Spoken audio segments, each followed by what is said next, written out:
Todd here, the trail guy, with my hand on a signpost that doesn't have the name on it yet, but it will say Acheron and Ripheus one of these days. We're working on changing all the signposts. More about that later.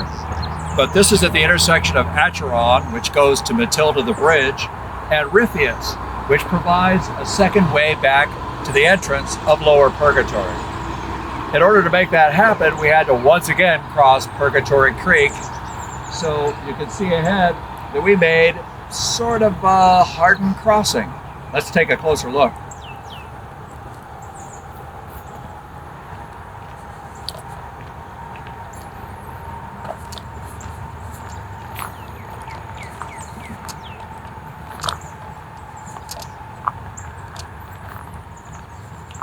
Unlike Matilda, which is almost always passable even after a heavy rain, this one gets inundated once in a while, and that's why you can see all this debris here.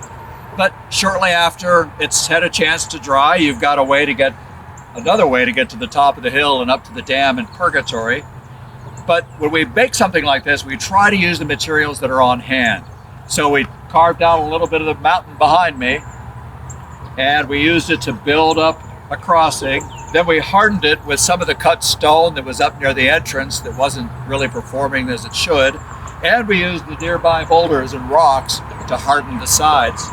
So it's made for a pretty stable crossing, and it's already stood the test of a few heavy downpours, and it's still here.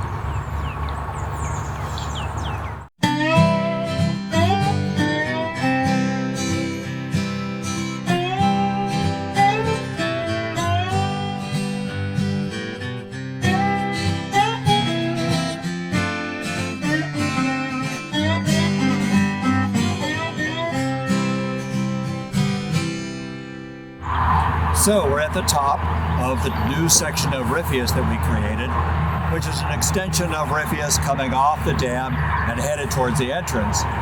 One of the reasons we created this particular path, this particular trail, is because it, first of all, replaces the old Dante that used to come up in that corridor where all the wash from the spillway is now, and it extends Ripheus, creates another way back to the entrance.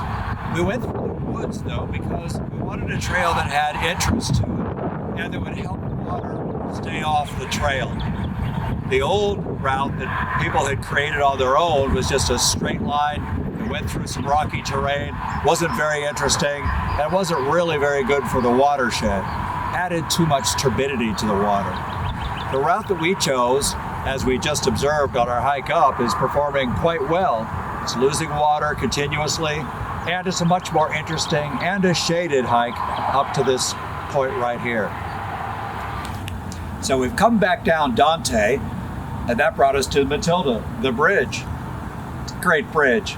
For years we had wanted a crossing because the water that just fills this basin after a heavy rain was making it impossible for people to stay on the property and get into the rest of Lower Purgatory. So the obvious solution was to build some kind of bridge. We figured out where it needed to be, but getting a bridge done is a lot harder than you might think. Had to get it approved by the city and a lot of ideas and so on. Let's take a look, but I think the person to really tell you the details about this bridge is Sherwood Bishop. He was the lead engineer. He was the guy, the momentum behind this project once we started putting stuff on the ground. Let's hear from him. Thanks for the introduction, Todd. In Dante's Purgatorio, Matilda is a woman who magically appears and carries Dante across the river Lethe so he can begin exploring the earthly paradise. Matilda Bridge didn't magically appear, though. She was constructed by dozens of volunteers over a period of almost 2 years. We built her with massive 6x6 timbers resting on limestone blocks, so we hope she'll last a long time. We added benches and lookouts where folks can meet and enjoy the view.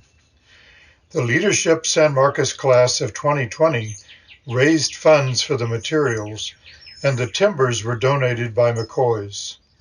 As you can see, the crushed limestone surfaces of the approaching trails continues across Matilda, so runners and bikes won't slip in wet weather.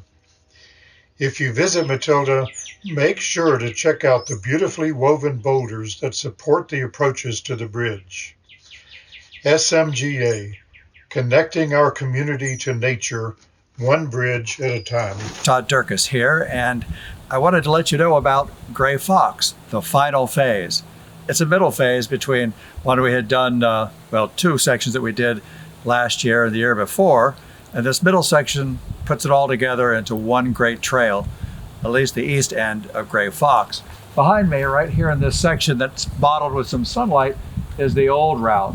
Basically a Jeep track, pretty boring, goes up to a walk-in from Mimosa Circle, back down a very steep hill on the other side. That was problematic. A lot of erosion, a lot of cobbles, difficult for bikers and hikers alike. So we created this middle section. Closed this section off and created the middle section. Much more interesting, following the basic principles. We want to get people connected to nature, enjoy the scene, but we also want to make it sustainable and kind of like the trail almost made itself. So let's take a look. This trail is closed for restoration. Please use the new trail, arrow pointing that way. It's a good sign, and it worked. That, and of course, some handiwork with Joel digging a pretty good runoff for the water, and a lot of brush to stop people from using this trail. This is that section I mentioned earlier. It goes uphill from here, and it just gets steeper and steeper, very hard to walk and ride. So we brought down the end of the other section, the new section we created. It blends in with this trail again and connects with the lower segment that we had done a few years back. Right here, we were losing a lot of altitude, so we had to do some winding curves to get down the hill without just coming straight down and causing an erosion problem. But if you do it right, it actually adds extra distance and a lot of interest to the trail. And indeed, as you come down, you're looking in different directions and getting a different feel for the lay of the land. It works pretty well, actually. Crew did a good job.